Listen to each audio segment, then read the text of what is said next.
Hello everyone, how you doing? Thought I'd make a video, share how I'm feeling. It's been a while since I've made a video. You know, I've not really wanted to come on YouTube these last few weeks. As people can imagine, for obvious reasons, but at the end of the day, I have to look after myself. And that's what I've been doing, folks. I've been looking after myself. You know, it's one thing prison learned is, and that you have to look after yourself, otherwise you're useless to everybody else around you. So that's what I've been doing. So, well, there we go. So, I haven't really got much to say about all that. Aye. So, what else did I do? Oh, I went fishing. I went camping and fishing. It was kind of experience, was all right. First time pike fishing, first time fishing really, you know. Second time fishing, you know. So I was 3 nights underneath my top, loved it. But I don't really know what to talk about, folks, because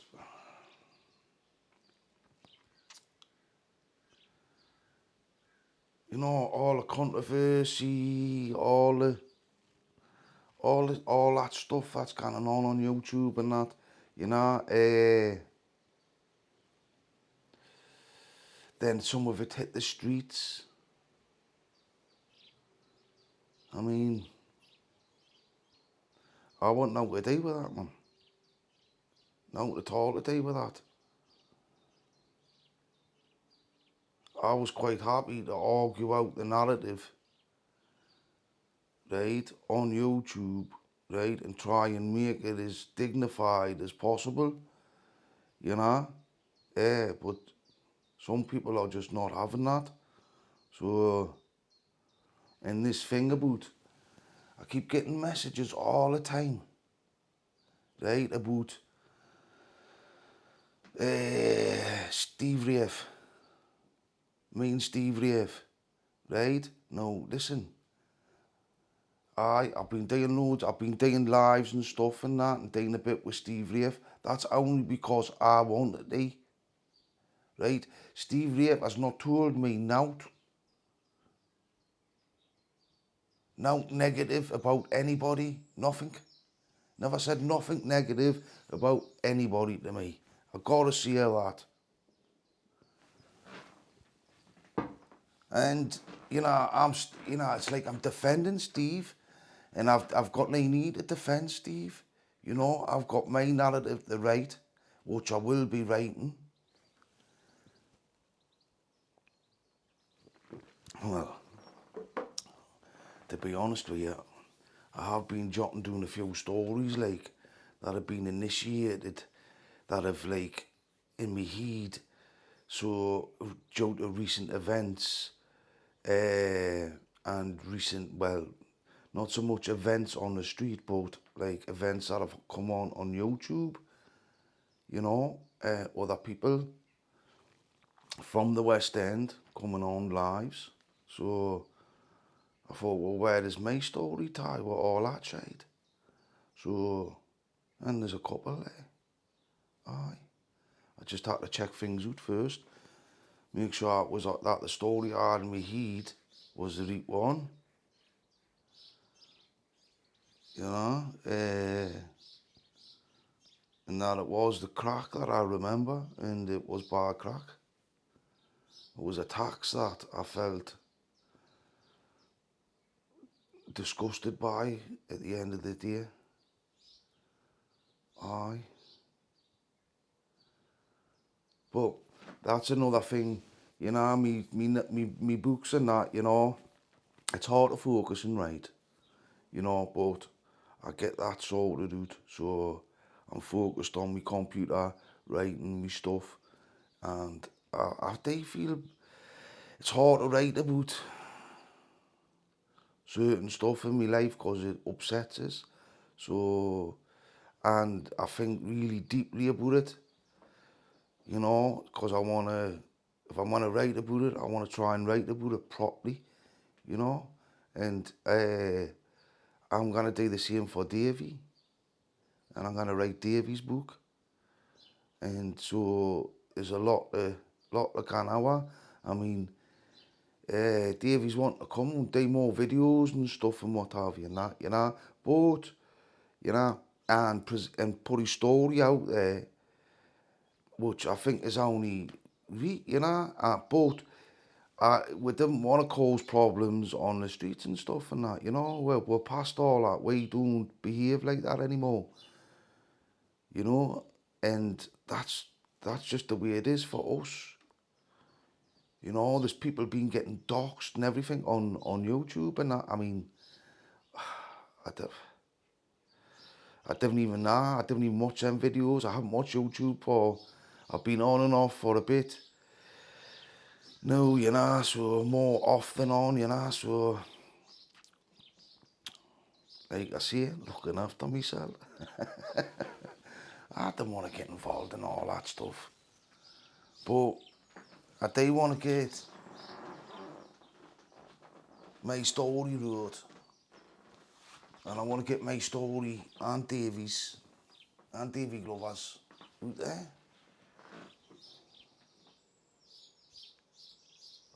Because I think it's only right. Aye, and, you know, overall, I think, you know,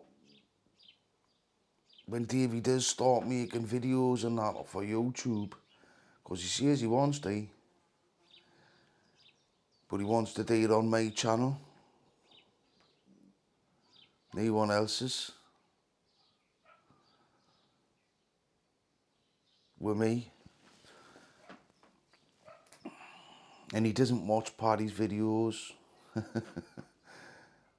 even though we have sat and watched a few together, and we do laugh, and the stuff that Davey comes out with. I mean, at the end of the day, you know, Paddy knows this to be true. You know, Davey could have put Paddy away for 100 years.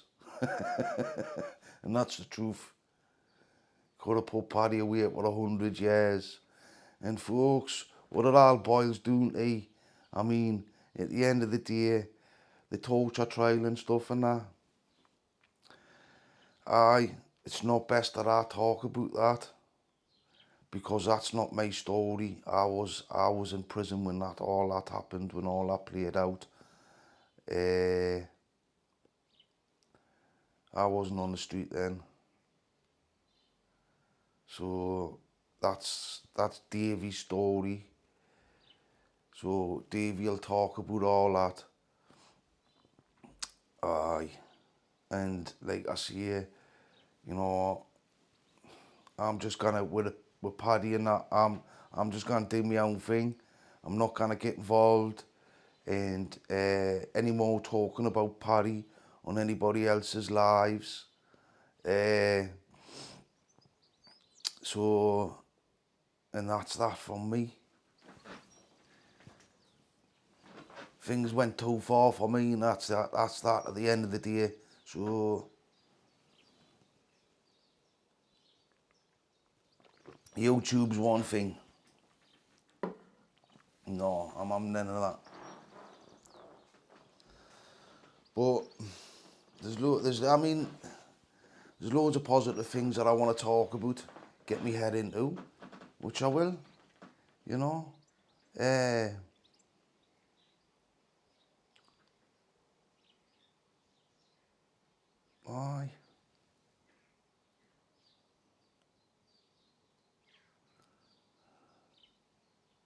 I mean, I have still been watching Living in London. Even though he's been having a go at a few of the lads up here, what I see for no reason at all, you know. Decker's still floating about. He had his fight with Dean. What a fight. I gotta say, I laugh. I laugh because I feel happy that nobody got really hurt like last time and nobody walked away with big scars on their faces. And Dean did have a go. He did have a go. And you could tell he hadn't trained properly. And I think he'd have a much better go, right, if if he trained properly, ate properly, trained properly, you know, I think he'd be all right in the bare knuckle, you know. That guy is what he is, isn't he? He can have a shot, he can stand there, he can take a good dig, and he can give a good dig back. And, you know, as long as you can do that, you can stand your ground, can't you, in them situations. So, aye. So, aye, good luck to the pair of them, what I say. Good luck to the pair of them. And now there's been loads of acro stuff on YouTube and all that, you know. But I have nothing to do with all that. I didn't watch it. It's bad for your mental health, man. You see, you watch all these videos and all that. Fuck, there's that many of them who got in the boot, right? And if you watch them all every day, they really are bad for your mental health. I mean, I catch it much earlier. I didn't let it now get in my head. I didn't. I gotta say though, it did shock us. Seeing what happened over the East End. That did shock us. Gotta say. You know, made us think about things a little bit more and a bit more deeply. So, aye, it is what it is. But I've lost my thought there, thinking about that. I don't like thinking about it, but I didn't let it get in my head. That's why I went camping, I went fishing, I've been out in the boot. I have gathered some footage and I'll be putting it up and what have you. I want to get more adventure into my channel, I think, because, see, it's a little bit dodgy because people were already coming on my channel, but I don't know about no.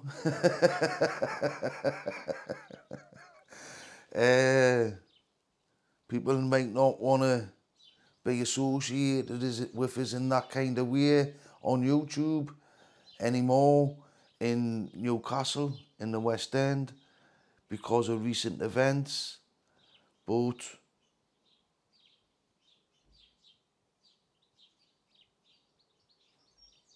that's okay, because I'm not looking to cause any trouble with anybody. And people will say that if I'm left to do my own thing and just get on with it, without having to deal with, it'll be all good, man.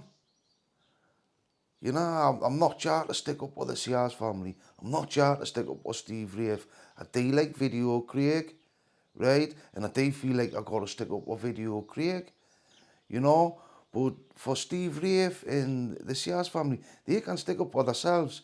And whatever's been going on or whatever, that has nothing to do with me because I'm not involved in it any more deeply.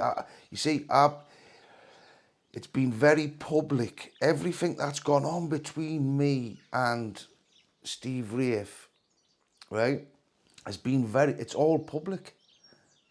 You know, I did go down to the town.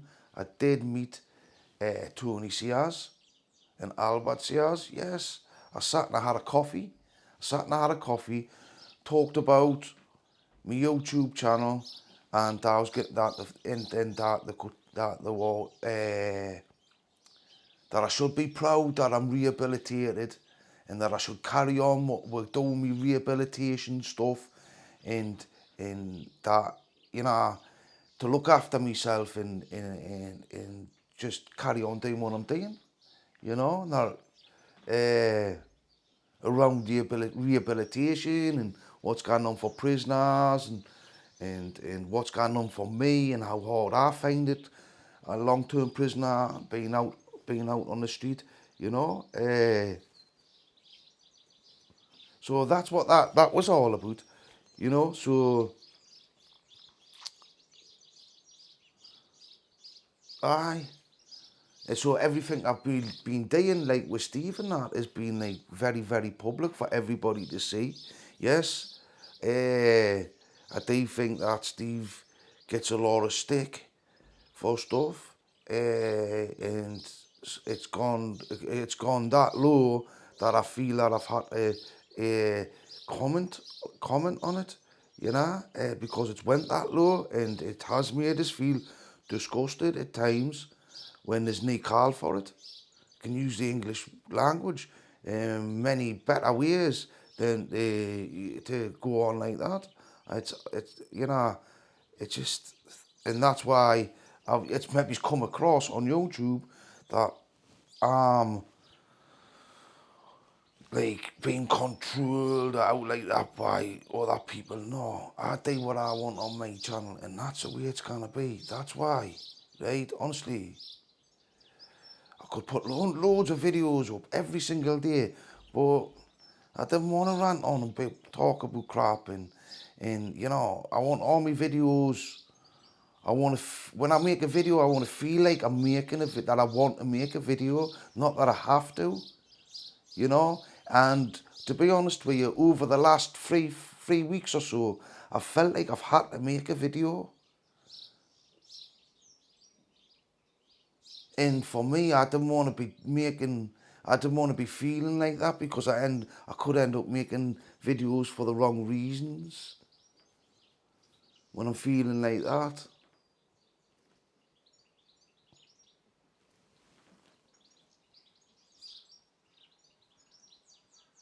Everyone, I was interrupted there, so aye,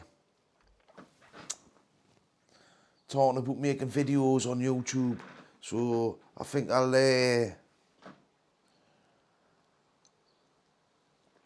get myself out camping a bit of wild camping,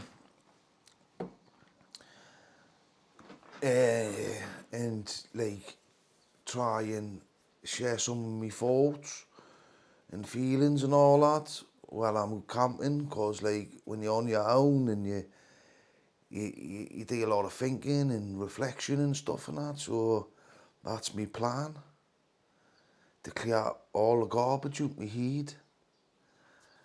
Maybe I'll do a bit of writing. Not too sure. Might do. Aye. But I broke my power supply. Can't believe it. I was charging it the other day and I broke it. So I've got to buy a new battery pack thing for me. So I've got plenty power when I'm out camping. That's the only thing I haven't got now. I got myself a hammock. So this will be the first time I gone hammock camping. You see, the reason why I like the camping, the wild camping, is obviously you just gone anywhere, don't you? And you just, as long as you didn't leave a mess and like fires and stuff like that, you're alright, you know. But carrying a tent all over the place, right, and then trying to find a bit of flat ground so you can get a decent night's kip is hard work, you know. So I've been watching the English Woodsman. He's alright. So you should subscribe to the English Woodsman. It's canny him. And I've been watching others and doing hammock camping with these DD hammocks. And they look alright, you know. And I like the idea where you don't have to have flat ground. You just need a couple of trees. And you can get your tarp up, put your hammock up, put your tarp up, you know, and Bob's your uncle, there you can.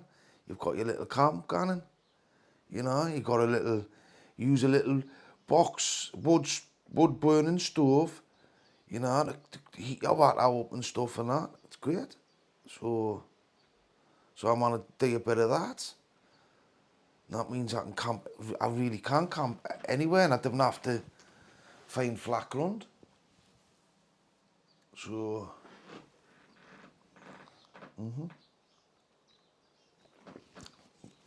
so I won't be taking the dog with us. The last time I took the dog, he got ticks, and I didn't like him having he had about 3 ticks, 4 ticks on him, man. It's horrible. So I don't fancy doing that to him again. Aye. But I'm going to do some adventures up the Tyne. Do some Tyne tales. That sounds alright, doesn't it? Tales of the Tyne. You never know, I might get a few West Enders to come with us, walk along the Tyne with us, talk, reminisce about the old days and what was good, what was bad, and you know, not talk about people and people's crimes and stuff and all that, but just talk about what it was like living on the banks of the Tyne throughout the 80s and the 90s. That would, you know, I think a few will come on audio, so if a few want to come down, let us know, and we'll do a walk and a true crime adventure up the Tyne, and just audio. I'll have the film on me. I'll do the footage on me, but it'll just be audio on your behalf, and we'll not talk about people. We'll just talk about us. Aye, which should be fun.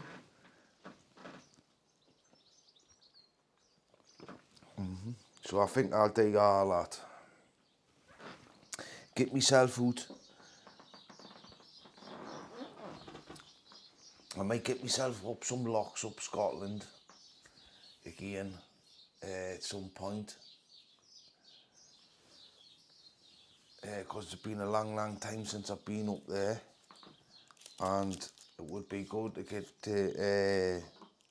for the fishing.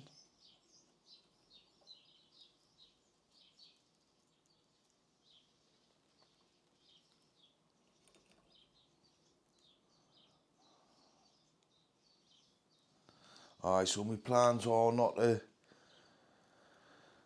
to get involved in tit for tat on YouTube about whose narratives right, because I just, the way I look at things around the YouTube situation, right, and as long as you approach things honestly, right, and not judge harshly with everything, but you know, you'll be alright. YouTube is, I mean, especially at the moment, our part of YouTube is like, phew.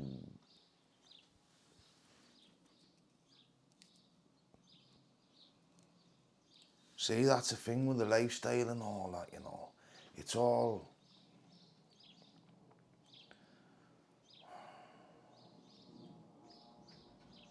there's some naughty behaviours that are picked up when you live the lifestyle.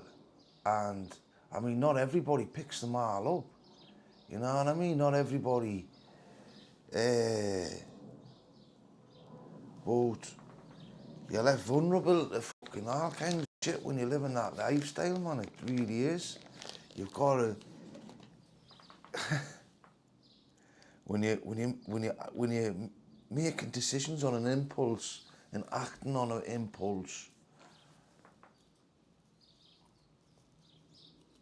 impulsive decision making. That was one of the things that used to hang over me all the time, was how impulsive I was.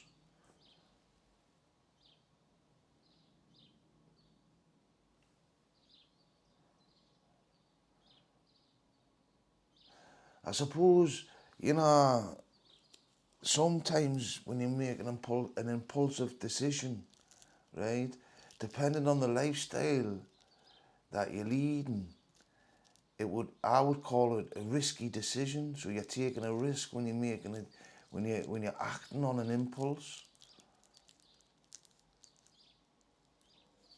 right? And depending on the lifestyle that you live, right? Well, to determine for me what kind of consequences you're gonna get from acting on an impulse.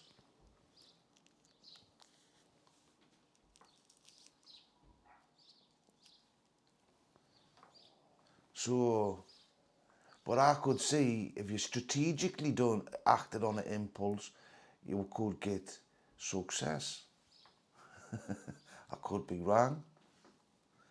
Sometimes you've got to take risks in life, but they've got to be calculated this year. And if it's a calculated risk, then you're not acting on an impulse, are you?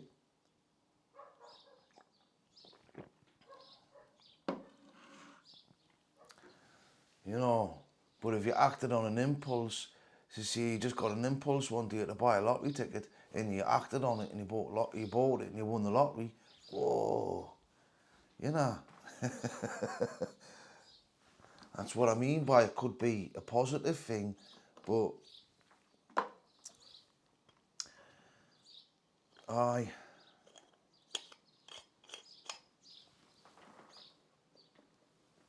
mean, when I start thinking about all my therapy and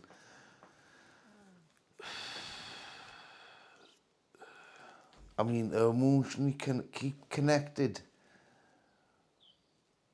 We're thinking about the right stuff in the right way.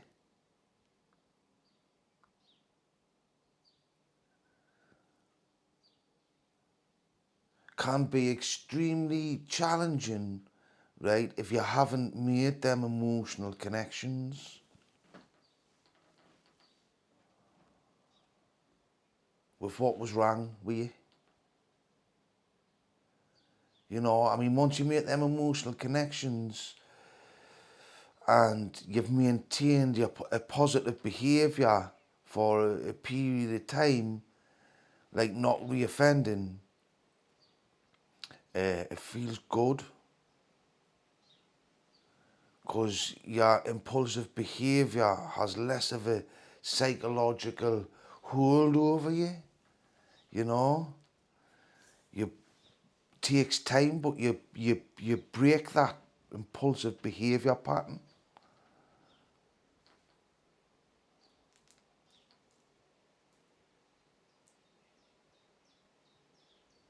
Aye.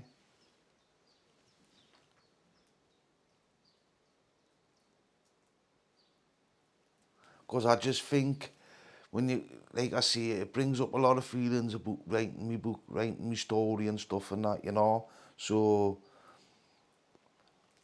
thinking about all that stuff is brings up the therapy stuff as well. Me trying to understand it.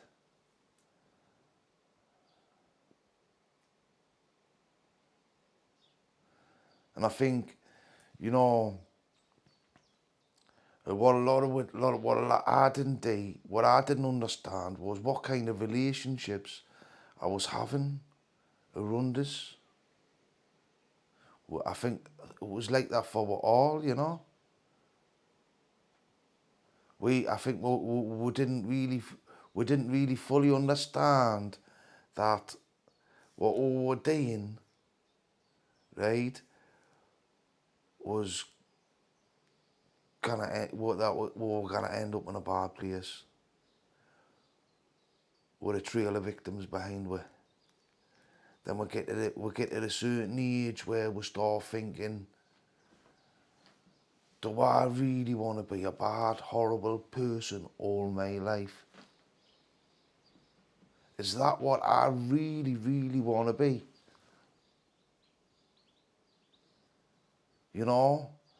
Do I want, when I'm dead, you know, I don't think many will turn up at my funeral to tell you the truth, but that's just the way it is.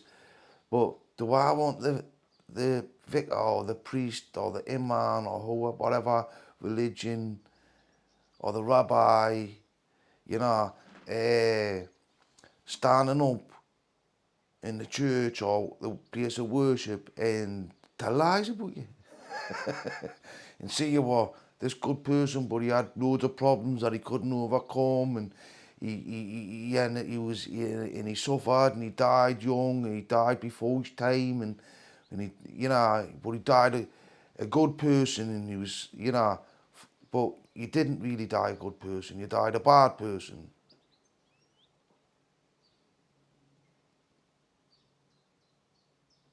And that's what it boils down to for me.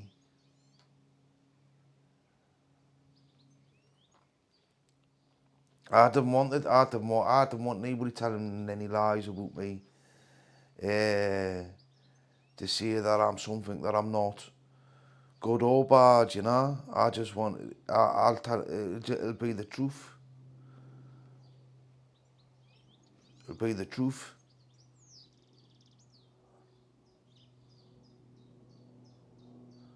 But I would like that vicar to stand up and say, yeah, Stephen was a good person when he died.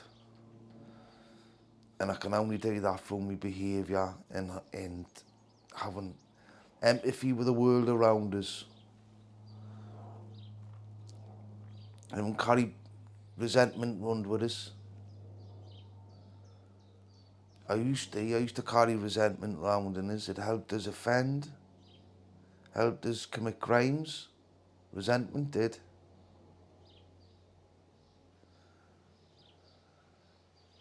Helped us treat the people that I loved in a bad way and feel alright about it.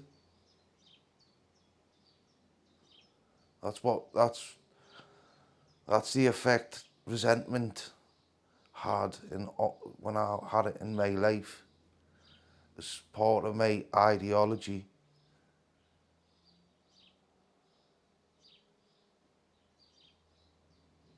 I don't have that now. I don't have no resentment for anybody. I don't carry it around with us. I understand it. Because it's fun. It's like resentment, you know, being resentful for me is like you can have rightful resentment where you, you've got every right to feel resentment about the situation, and then there's like resentment for just being delusional, telling yourself lies to keep that is now what I'm talking about. There's two kinds of resentment. Resentfulness. There's victim one, where you're feeling like a victim, and there's the rightful one, where somebody's done something to you. You feel like a victim, but you've got a right to feel like a victim.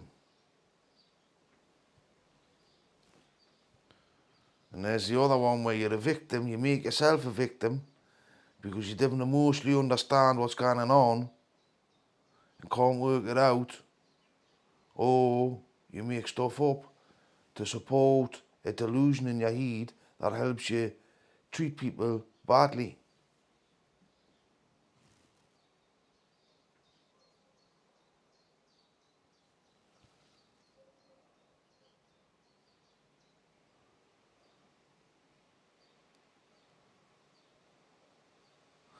So, and it's always good to check out resentment if that's playing any part in your life. And you kick that out, you're rationalising it in a much more positive way that leaves you feeling secure emotionally instead of insecure emotionally because you're rationalising things in a violent way or in a negative way that has a negative outcome for anybody involved.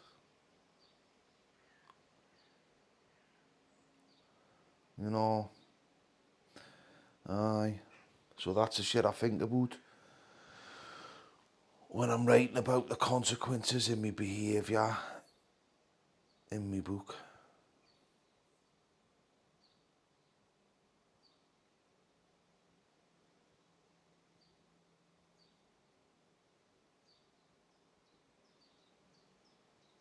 I mean, when you think about the prisons and stuff and that these days, and what exactly is going on inside them prisons, and I just can't help feeling that more should be done. More awareness needs to be brought to the situation, but in a way that's not weaponized, in a way that the people in power and these politicians and that can start like looking at, looking at the consequences if running a prison system the way it's ran.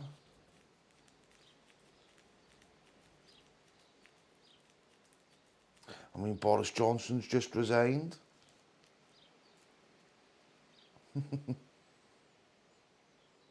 They're all scrapping for who's going to take over the Conservative Party. So they're not going to get a new leader for the country from the Conservatives within the next 3 months. The BBC are lapping it up because they want to keep their licence fee. ITV, Channel 4 and Channel 5. Oh.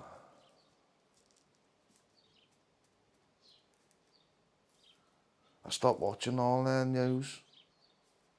I think they're all biased.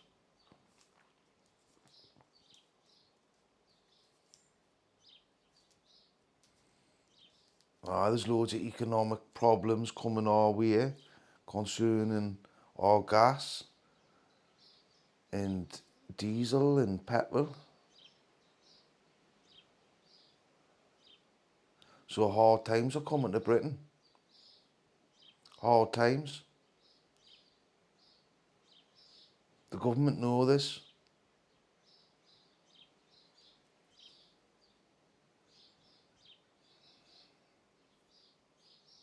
I wonder what sort of effect it's going to have on our society.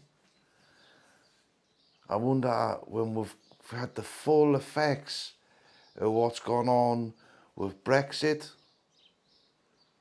the Ukraine war, Russia's war with Ukraine, right? The coronavirus. I mean, in 5 years' time, will people still want to come to Britain and think it's a good place to live and earn money?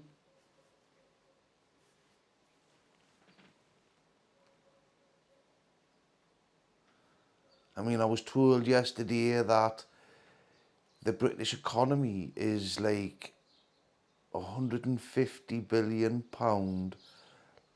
worse off a year because of Brexit. But that's what the BBC and that are sprouting, you see, and I just think they're biased.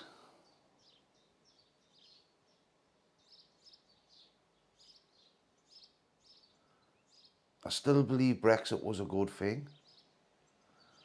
I think I was going to have problems with Brexit, and I'm not too sure what's going on with Ireland and Northern Ireland.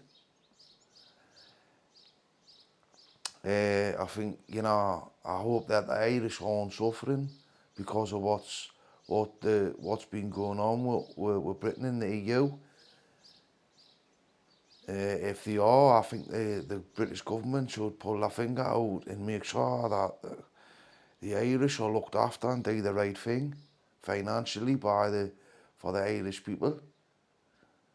If they're having problems because of Brexit that are more severe than the rest of the UK, but Brexit, I think that, I mean, I hope that we are. I think that hard times in Britain can breed success, where it's more economical to do things in Britain again because it's too expensive abroad. Getting it shipped in and all that, and we can use our own resources.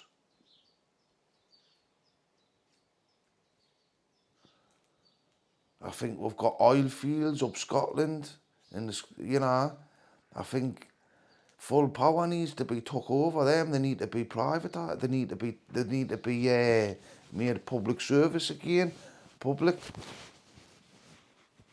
should strip the privatisation from the oil rigs on there over there, compensate them, and then we've got oil and gas coming from the North Sea, and I think that the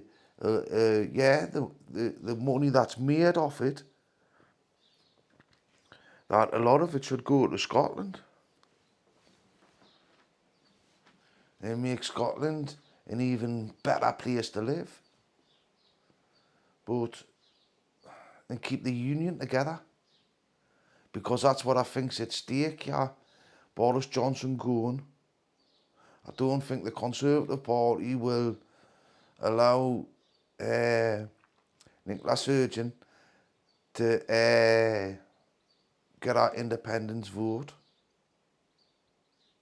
I think the Conservatives are gonna fight tooth and nail to keep the union together, and I agree with them. But I think they should look after Scotland better, so the Scottish people want to be part of the union and they want to remain part of the union. And if that means letting them have the lion's share, if the oil resources, and the rest of the UK in favour by keeping the oil price down, I think that would be a good thing.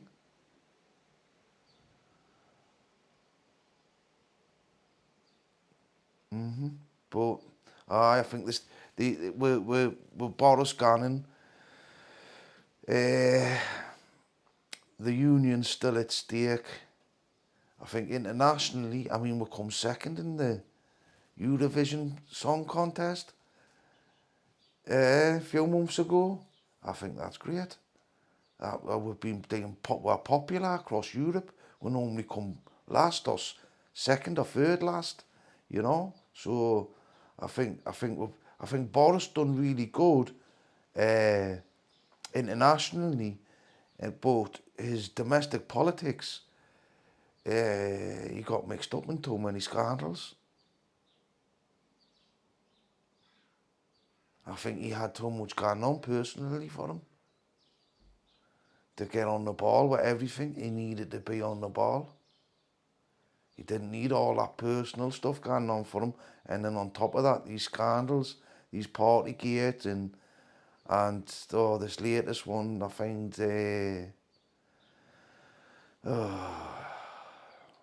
what can I say? It's crazy. Well, it is what it is. Aye. Well, what else am I going to talk about? Talk a bit of politics. Aye. So is Trump going to run for president in 2024? And is Biden going to run again? Or is Hillary Clinton going to run? Or the Democrats, right? Or they're going to pull it out the bag and get a Michelle Obama to run and beat Trump. I think she's popular enough to do it. And I think Joe Biden, bloody hell, I do believe that pulling out of Afghanistan the way the Americans and us British did, right, showed weakness, right? And I believe that Putin knew that he could go and do basically what he wants with Ukraine while while we had Joe Biden in power in America. I mean, Joe Biden left Afghanistan and left them with billions and billions of pounds of weapons, Apache helicopters, the very best of guns and everything. Aye. I think Trump's read about how the Middle East has been destabilised. I think it was wrong to go into war with Iraq. I think Saddam Hussein should have still been in power today, even though he was a horrible, evil man, right? But his culture produced him, right? The Middle East would be in a better, Iraq and that would be in a much, much better place now. I don't think Gaddafi should have been toppled either. He wasn't a very nice man. A Lockerbie disaster. That was terrible. Terrible, terrible. Well, look what's going on in Libya now. It's all destabilised. Iraq's destabilised. The Iranians are taking over. How do we make peace in the Middle East? And now that the Bushes haven't helped, the Clintons haven't helped, these presidencies, I think the only one who could have, my favourite president, a lot of them, was Ronald Reagan. He was on the telly when I was a bairn with Thatcher. And he made peace. He made a genuine peace with the Russians. An honest peace with the Russians.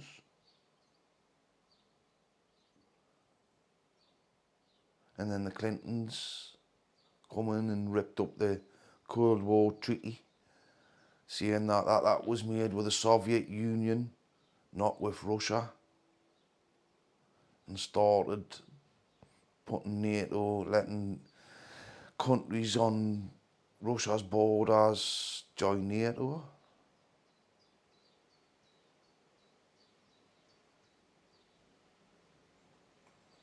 And by what's happening in Ukraine now, I mean, it's like Putin's having none of it. He's having none of it.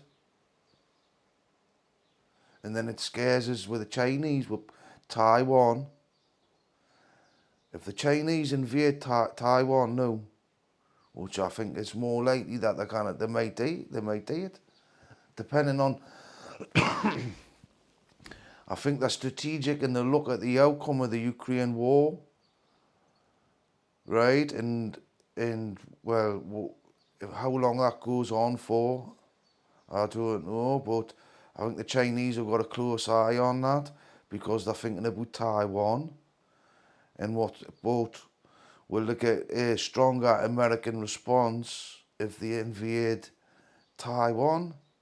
And that's a calculated decision that the Chinese are going to make at some point. I just see it coming.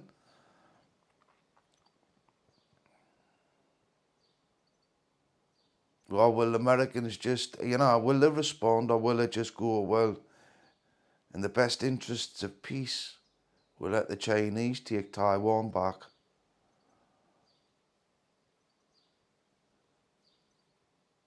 And we'll let things play out with Russia and make a new, genuine treaty with Russia that stops all the nonsense. I cannot see it happening. Anyway, it's Friday and I'm gonna get myself out and about. And I didn't mean drinking or any nonsense. I'm gonna get myself out and about this weekend and clear some more cobwebs, do some writing, and hopefully do some more YouTube videoing, because I have enjoyed talking today. So, till I see you again, folks, all the best.